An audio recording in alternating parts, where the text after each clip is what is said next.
Welcome back to Master 79. In this lesson we are doing a complete walkthrough of ielts speaking cue card 55. Describe a time when you saw children behave badly in public. We will plan it, we will hear a full band 9 long turn, and then we will take all 4 part 3 questions. One thing before we start.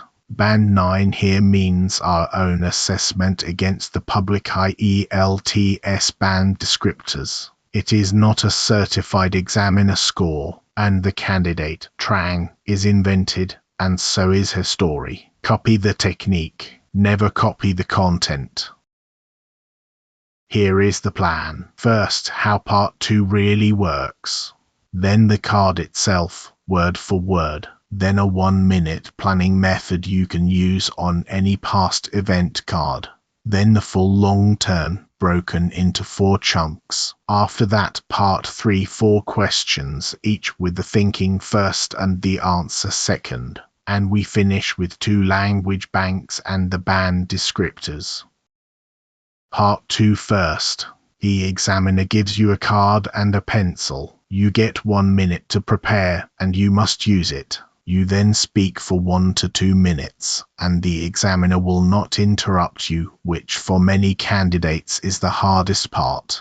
If you are stopped at 2 minutes, that is completely normal, and it is not a penalty. And remember this, the 3 bullets are a scaffold, not a checklist. The final line, explain how you felt about it, carries the most marks because that is where you have to be interesting rather than just accurate.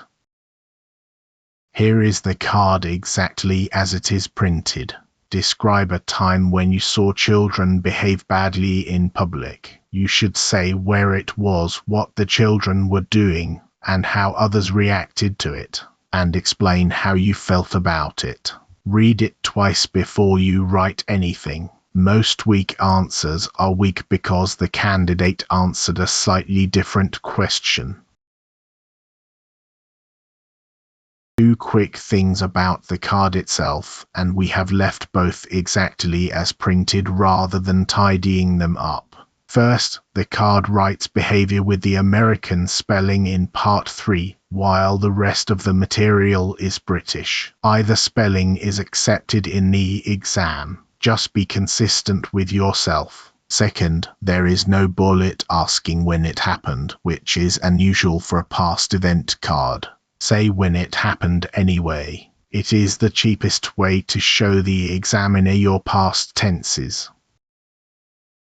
Now the 1-minute plan. 4 rules. 1. Write 1 keyword per bullet. Never full sentences because you cannot read your notes and sound natural at the same time. 2. Take a real memory and shrink it. A small, specific detail beats an impressive word every single time. 3. Plan the last bullet first because how you felt is where the examiner hears your range. 4. Build in a change of feeling. A shift from annoyed to sympathetic hands you a natural ending, and running out of things to say at 90 seconds is the most common way this task goes wrong.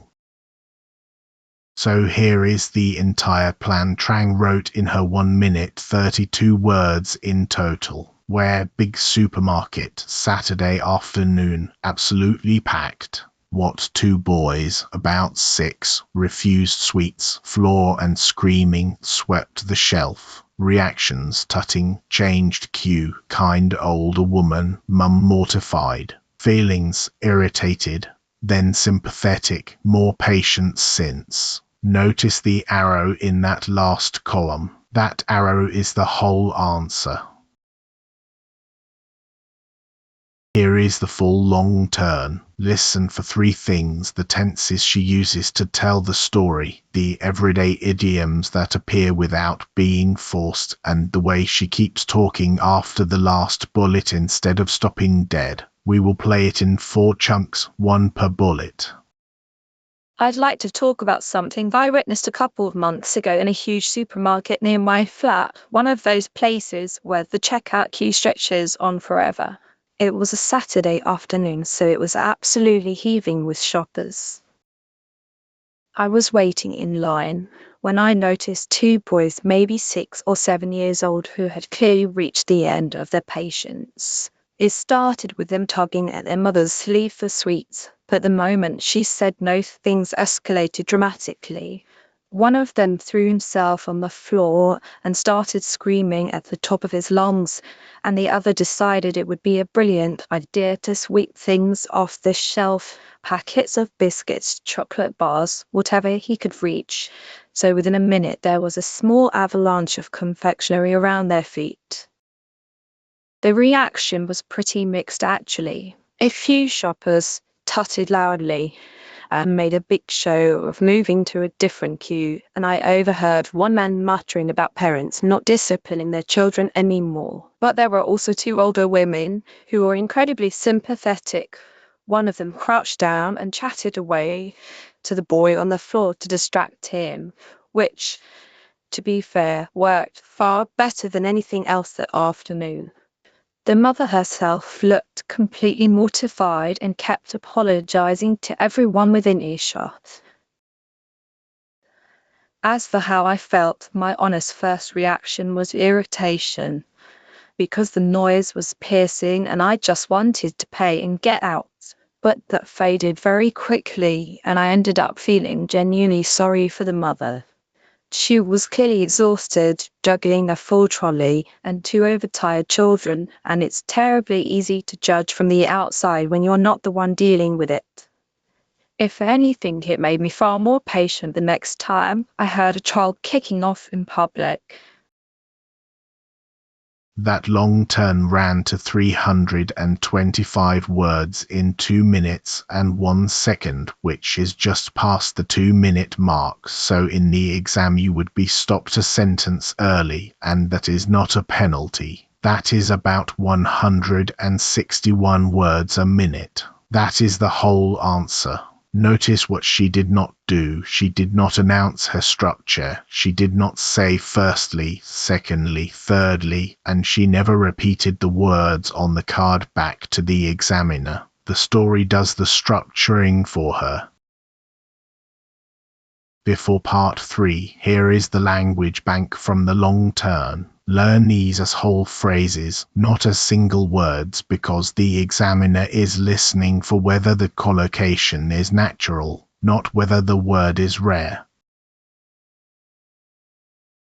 Now part 3. This is a 4 to 5 minute discussion, and the crucial difference is that it is abstract and impersonal. The examiner is asking about children in general, not about your children. The examiner can interrupt you, disagree with you, or simply ask why, and when that happens it is usually a good sign. Aim for roughly 4 to 6 sentences per answer. Take a position, give a reason, give an example, then give a limit.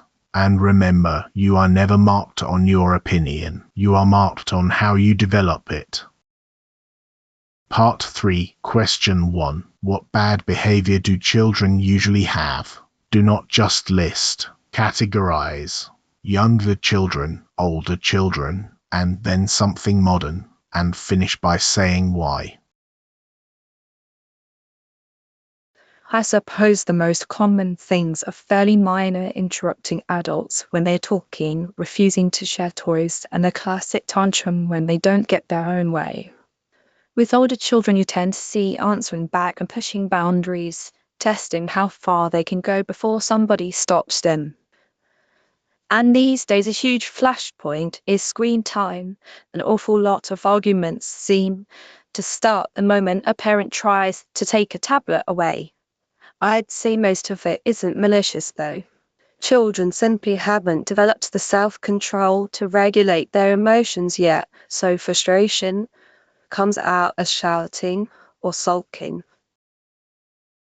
Question 2. How should parents stop their children from behaving badly in public? The strong move here is prevention before punishment, and then say what to do when prevention fails. I think prevention works far better than punishment. A lot of bad behavior in public is really just boredom, hunger or tiredness. So simple things, going shopping after a nap rather than before, bringing a snack, keeping the trip short, head off half the problems before they start.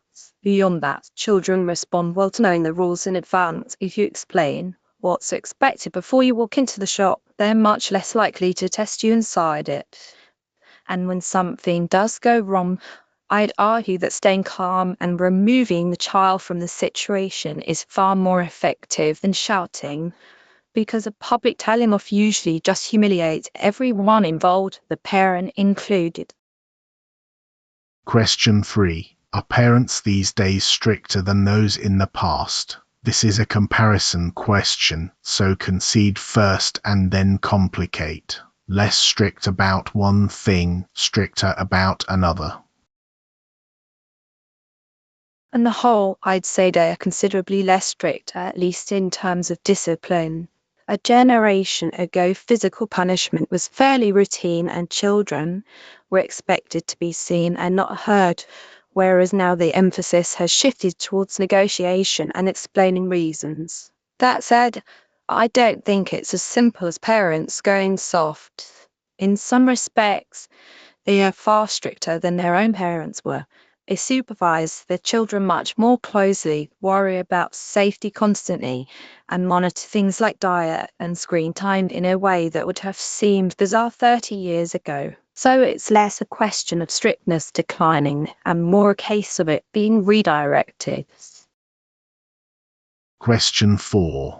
Whose influence on children is more important, friends or parents? Split it by age, then rank depth against visibility, and make sure you actually answer which one is more important. I'd say it shifts with age. In early childhood, parents are overwhelmingly the dominant influence. Children absorb their values, their manners, even their speech patterns, almost by osmosis. But once children hit adolescence, peer influence tends to take over in terms of day-to-day choices, how they dress, what music they listen to, how they speak, and unfortunately, whether they take risks. Having said that, I'd argue the parental influence is the deeper one, even if it's less visible. Friends shape surface behavior and short-term decisions, whereas the moral framework, what a child fundamentally believes is right and wrong, is usually laid down at home long before their friends get a say. And here is the part 3 bank. These are the phrases that let you take a position and then complicate it, which is exactly what separates band 7 from band 9 in the discussion. So why do we assess that as band 9? Fluency and coherence. She speaks at length without visible effort, and her ideas are linked by meaning rather than by memorized connectors. Lexical resource, heaving, mortified, within earshot, kicking off. All idiomatic, all in the right place. Grammatical range and accuracies, past simple, past continuous, past perfect, and conditionals all appear without being showcased. And pronunciation, clear and naturally stressed across a full 2-minute turn. Once more, honestly, this is our assessment against the published descriptors, not a certified examiner score. Your turn. And please actually do this one. Set a timer for 1 minute and plan this card with 4 keywords only. Then speak for 2 minutes without stopping and record yourself. No exceptions. Then compare your last 30 seconds with Trang's, because that is where nearly every answer collapses. Post your how I felt sentence in the comments and we will give you feedback on it. If this helped, subscribe to BeMaster79 and we will see you on the next card.